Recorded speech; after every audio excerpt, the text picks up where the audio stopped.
Christina, how are you? I'm good. I'm nervous. You are. I am. Yeah. Well, we are here together, and I just want you to be as comfortable as you can get, because I'm over here to support you. I'm over here so that you can thrive, okay? Okay. So I was on the phone with your doctor, and I'm very happy to meet you today, and to be part of your diabetes management. Mm-hmm. I was reading on your chart, you are from Cape Verde. Yeah. Tell me more about your country. It's a little island off the west coast of Africa. Uh-huh. It's filled with beautiful scenery, surrounded by water, oceans. The island I'm from is full. We have like a volcano. The sand's black. So, you know, a lot of people say Hawaii is beautiful, but everything that Hawaii got as far as the scenery, Cape Verde has it too. Wow. Mm-hmm. Surrounded by water. That must be gorgeous. Yeah, it's very peaceful. It's the thing about, you know, the island, though it's beautiful and it's like a slow pace of life, it is poor, you know, so, you know, not as many opportunities compared to here in America. Yeah. Mm-hmm. What was it like growing up over there, you know, in terms of your cultural practices, and how is it like a day-to-day life, family life? Yeah, well, growing up I grew up, you know, waking up early and having to like work on like the farm and like, you know, grow like different type of foods, you know. That was a part of day to day. Like we each had tasks, and like you would have to eat, you know, a good, you know, meal, a heavy meal in order to sustain you to do the amount of hours, and you have to do the work before the sun goes down. Oh, because you had to, you know, remember you're out in the wild and doing the stuff. There's no lights and stuff to keep the work doing. So it's a different, like here in America, you have lots of highways.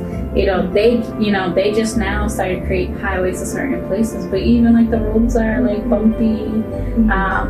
Lots of kind of spiral because you're going around mountains to go up. Some places you don't have access to cars to go, so you know you ride on like a donkey or horse to get to the place, or you walk. Oh, you walk. Yeah, you walk. One thing I would say, you know, I miss the warm weather. It's cold here. I did not realize how cold it is.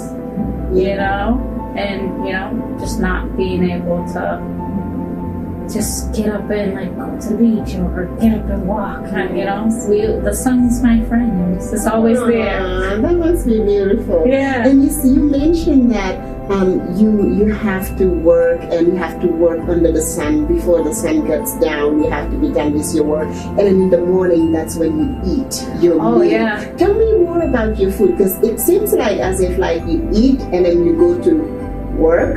Mm-hmm. Do you eat later on while you're in the field? Tell me more about food and your culture, and what type of food you guys eat. Because of the type of work, you know, here I see people eat, they have time to, you know, eat multiple times a day. Okay, but culture, that doesn't really exist. You eat a good meal in the morning and then one at night, and they're both heavy to last you know? So it's eating to give you power and energy to exist and do the work that you need to get done. And what is the food based on? It's what's available. So the island, because it is poor, you know, here in America, that's lots of different imports, lots of different transactions. You see foods, different vegetables. Certain foods and vegetables don't exist on the island. They don't grow there. So we eat what's available. And then the stuff that's available, either it's the stuff that you grow. Like what? So we grow like, you know, corn, Okay. you know, so a lot of our staple food comes from corns. Like we'll grow the corn, we'll turn it into cornmeal, we'll make cornmeal into this, we use the corn to, you know, make a dish, cachupa, which is a very like heavy, satisfying dish to the, you know, it satisfies like hunger. It's kind of like a very national popular dish that we're known for, and a lot of things go into it. A lot of kind of different, you know, yuca, sweet potatoes, you know, it's a lot of like heavy, dense, rich with different flavors, different type of meats, and you could kind of like make it like to your liking, but a lot of heavy, rich foods that, you know, it does have a lot of carbs in it. A lot of like even like the foods that I eat in the morning has carbs. Like when I think about it, I'm like everything I eat has a big portion of carbs. A big portion of Yeah, this is. Do you guys have bread? Like Yeah. I love bread and butter. It's a staple. You know, it's good, especially when you have it hot. It tastes it's real good. Yeah. And then we have rice at like almost every meal. Rice every meal. Yeah. Especially like whether it's lunch or dinner. If you didn't have rice, you didn't eat. You know. Do you use vegetables in your cookies? We do, but not as much as compared to like the starch. The starch. Yeah. The vegetable, it's expensive. Yes. And then it's like it's kind of what's available. So it depends. Would I like it to be more? Yes. Is that always the case? It's seasonal, depending what you grow, what yield. Sometimes the animal eats it. That's interesting. Yeah, so that's interesting. Thank you for sharing that. And then now you're here in the United States. Are you still eating the same food? And then tell me, like here on your day-to-day life, how is food? Is it the same as you were eating in Cape Verde, and what does it represent for you here being in a foreign country away from your home? To be honest, I'm not a big fan of American food. I like certain foods, but I just like the taste and the flavor of my culture foods. I've been eating for so many years. Nothing tastes good or like nothing satisfies me than the flavors and the food from my country. I still eat the foods, cachupa. I love my cachupa. Which is the corn? It's based. Yeah, it has the corn, the potato, the yuca. It's like the big heavy dish. If I show you the picture, you're like, whoa. I would love to see it. Yeah, definitely. I would love to see it. Yes. There's lots of different stuff that goes in it.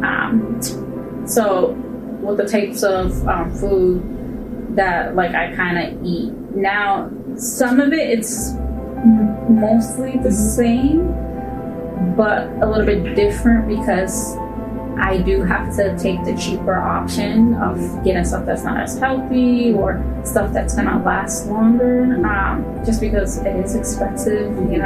I am working at a fast food restaurant. That was something that I didn't really eat. Back home, I eat it because I don't have to pay. It saves me money while I'm at work. And then the type of foods that I eat is minus like me eating this fast food. It's almost the same, but it's just like the type of I do have to opt out for the cheaper options and not have enough money to kind of like really splurge on like fruits and vegetables, even though I have the access here. Like it's right there. When you go to the store, go to the corner, and you have every vegetable and food to kind of choose from. It's tight. It's tight, from trying to keep up and the bills, to pay that. Then also still I have kids that's back home, and like for me to consider that and send money back home because life is hard here. It's very fast paced and different, and I'm barely making ends meet. But even though I may be struggling here, that little bit sent back makes a huge difference to my family. Yeah. Well, thank you for sharing that with me. It's going to be very important, on our journey to your management. So you became you had diabetes over here, but in your country you didn't have it. And it's been like 4 years since you've been diagnosed. You've been in the country, I think, for 5 years now. What do you think has contributed to your sugar, lately being elevated? Because it was not uncontrolled, but, in the last 6 months, it's been escalating. What do you think may have contributed to the increase of your sugar levels? I know for one, it's the type of foods that I'm eating. You know, I need to kind of change the way that I go about it. But you were eating it. What is different? You were eating it back home? Well, I What guess. is different right now? Well, I would say that, you know, back when I was more active, I wasn't as big. Like now, I gained so much weight, you know, being here. And it's like, back home, you know, you're doing everything under the sun. You're walking a lot, you know. The activity level's different, It's you know. different. I'm active because I work long hours, but it's exhausting to the point where, like, I'm just at work, I'm standing for long hours, you know, it's fast food at 7 to 9. You know, I do this and pack and then move on to the next, you know, transaction. But it's not like I'm moving how I was moving. You know, the work that I did, you know, to like grow food, you know, that's different work. And like, you know, sweating under the sun, Under the sun, yes. walking. Yeah, it's like I can't walk as much how I used to. One, it's like it snowed yesterday. Yeah, The weather's cold. Even if you want to walk certain areas, you can't. There's highways. Yes. I'm not familiar with the certain areas. You know, I'm speaking to you, but my English is not too good. So I'm still not comfortable with, you know, just walking by myself and just me being a female. You know, and just sometimes hearing stuff in the news, you get scared. You So get kind scared. of, and then I just go to work and I'm so tired that I go to sleep. yeah. And then, So it's work, home, work, home. yeah, that's my life here. And so I'm hearing you saying that, you know, food is one of the big factors, and the fact that you're not able to be active as you used to be in Yeah. your country, which I agree with you. You know, one of the driving factors. So, do you have any concerns about you know, diabetes management in relationship to your culture, to your habit, be it the diet or any other part of your culture that you want to share with me? Yeah. Any concerns Yeah. in terms of management? Yeah. I have a lot. I have a lot. Like, diabetes is not something fun to have. It's not something I'm happy to have. Yeah. Sometimes I get depressed that I have it. You know, sometimes I feel like it's a battle I'm never gonna win. Yeah, it's something that, you know, I want to be like a bad dream that like it's not real, but it's here. You know, I know I gotta change, you know, or do something different with my food, but I love, you know, food. That's the little thing here in America that's tie me back home, or you know, thinking about my kids while I'm eating, like, you know, my food, or you know. You value your cultural food. Yeah, Yes. and you know, with my culture, I don't really talk to too many people about it. There's so much shame, so much embarrassment with it. Okay. So it seems as if I'm hearing you saying that one of the concerns that you have regarding diabetes management in relationship to your culture is your food. At least, you know, it's very important to you. It's your identity, being away from your culture. That is one thing that is tying you to your culture, that it's important for you. Do you want to elaborate more on that, or well, yeah. does it mean that change cannot happen because you're? Can you elaborate more on that? Well, one, I'm used to eating heavy. You know, I'm used to eating, like, when I do eat, I used to eat heavy because it's like sometimes you get so busy from when the next meal's gonna come. You don't know when the next And then meal's it's like you have to work, so it's like you want to be able to have that energy sustain you. I don't want to feel hungry. And that's a habit that you have developed, and you know it's still going on with you. Yeah, it's something that, you know, it's not until recently that I realized it's a habit, but it's something I've always been doing. Yes.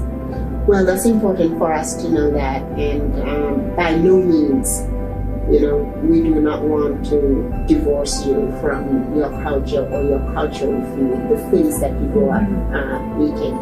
But together, we could see what would work best for you and what would be safe and effective for you to keep being healthy. Okay? And in that, we will be talking about management and treatment. And I know that you are already taking 3 medications, the metformin, glucoside, and Januvia. Your A1C is now 10.7. It has moved from 8 to 10.7. That's bad. And we are going to think about adjusting your medication or upgrading it. But it is important for us to know your expectations about treatment. What are the expectations that you have about treatment that we need to know? Yeah.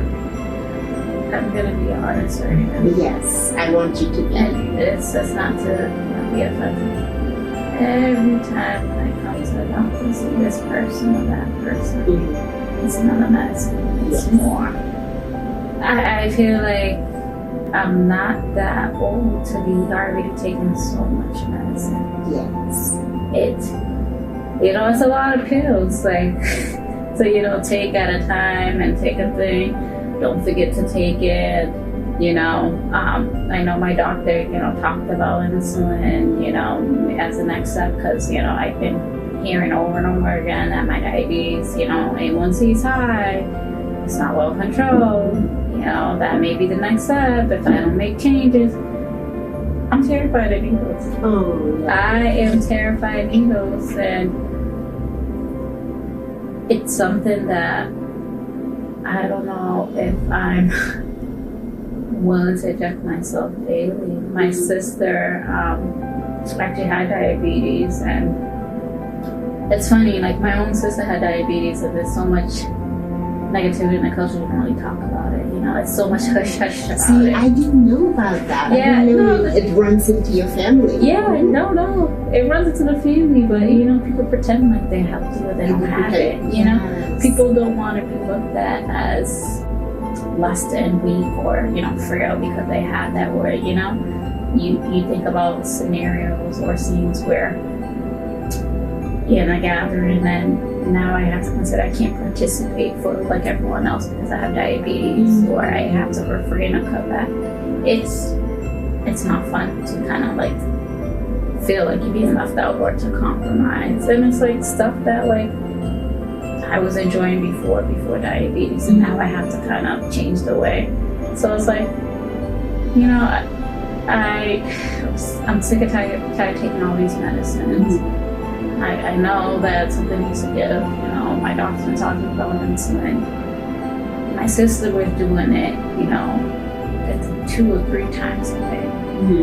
Then I think she had some issues with her diabetes got bad, but she had to her leg amputated. Bad.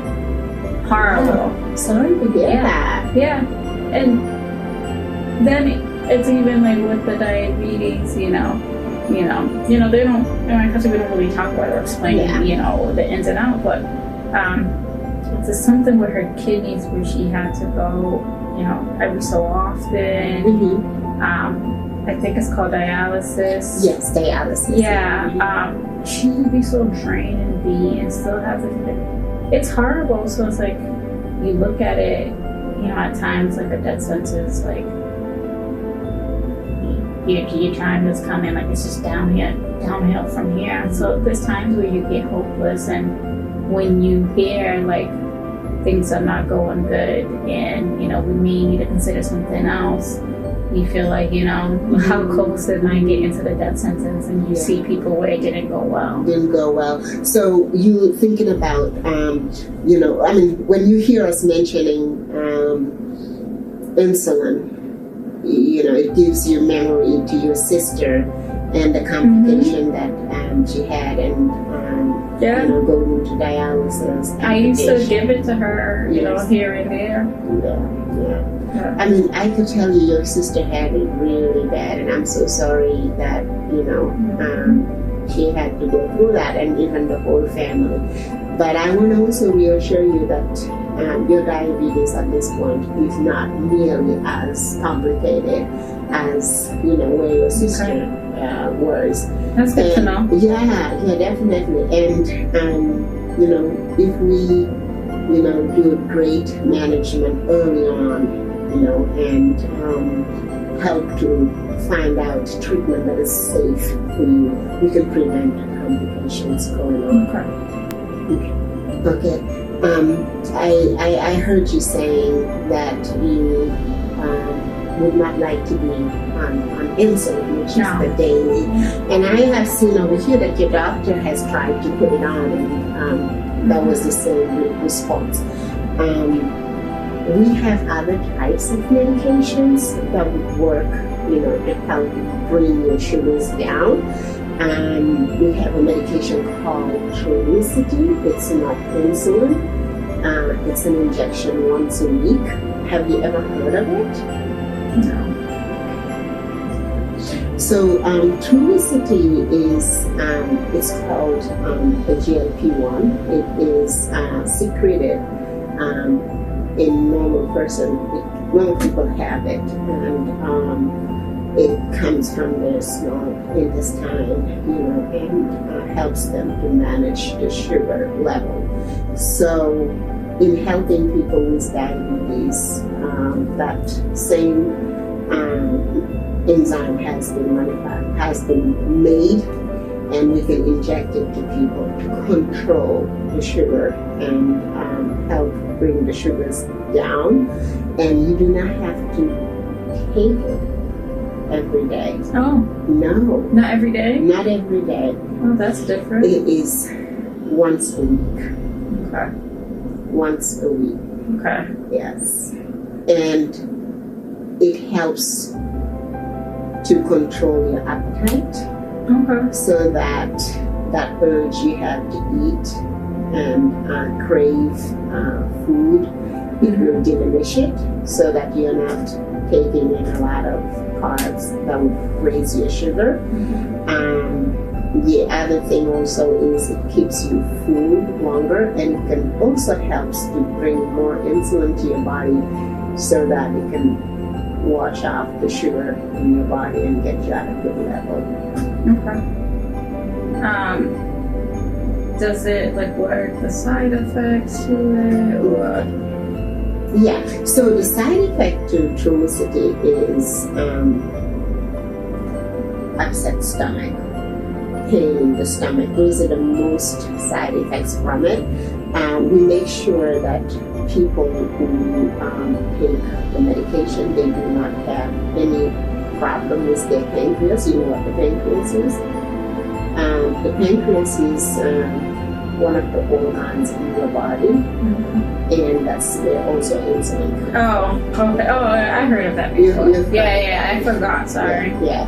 So we make sure that there is no problem or issues with that, and we make sure also that in the thyroid, we don't have any family history of thyroid cancer, and I'm not seeing that on your file over here.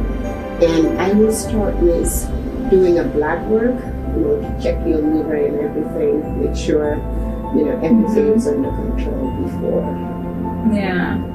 putting you on the medication. Okay. Do you have any other questions? You're asking very good questions. I like that. Do you have any other question in what I have said about the Trulicity?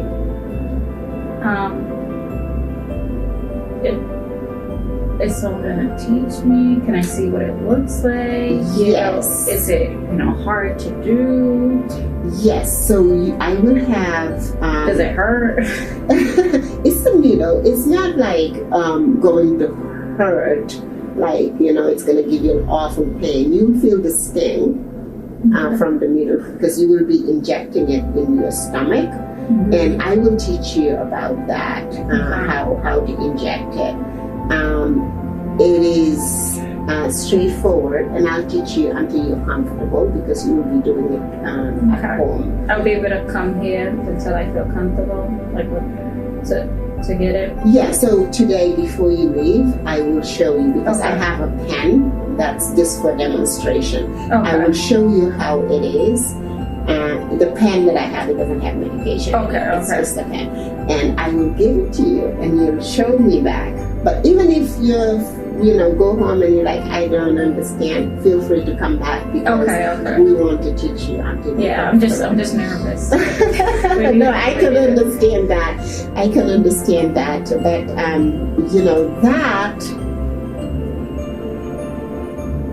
how do you think? Like, what do you think about that compared to insulin? I think that's a better option. Like I know I've been pushing, refusing insulin for the longest, and I think I've been refusing it long enough that I need to do something. But I'm glad that I don't have to do insulin just yet. Like, but at least I have that option to try to see. And you were mentioning about lack of activity and gaining weight. Yeah. One of the other benefits of this medication is that it's going to help you to lose weight. Yeah, good. I don't like the way I look right now. Yeah. It's going to help you to lose weight. And right now you're taking Januvia, Mm-hmm. and we'll have to take off Januvia because you're going to take Januvia and Trulicity. Oh, Yes. good. Well, So- that's like a swap. It is a swap, yeah. And I'm going to start you very slow on the Trulicity so that I can monitor and see how it responds to your body. But Okay. we'll take off the Januvia, you continue with the metformin and the glipizide, and we'll come back and see you in 4 months. Okay. And we'll recheck your A1C. Okay. Well, I hope it's gonna get better.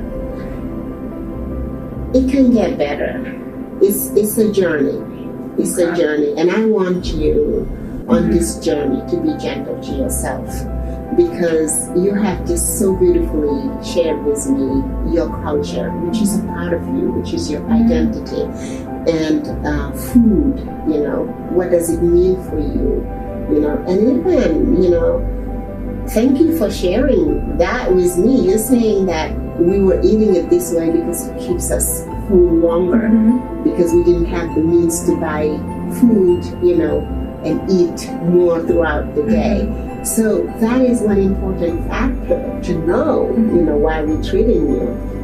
And by no means we are not going to divorce you from your culture. By no means. However, it would be prudent to readjust the way that you eat the carbs.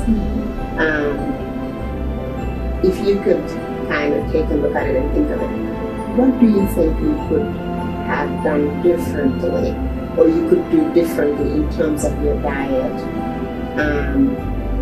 so that you can control the portion of the starch you are I'm gonna eating? use a baby plate. I'm just kidding.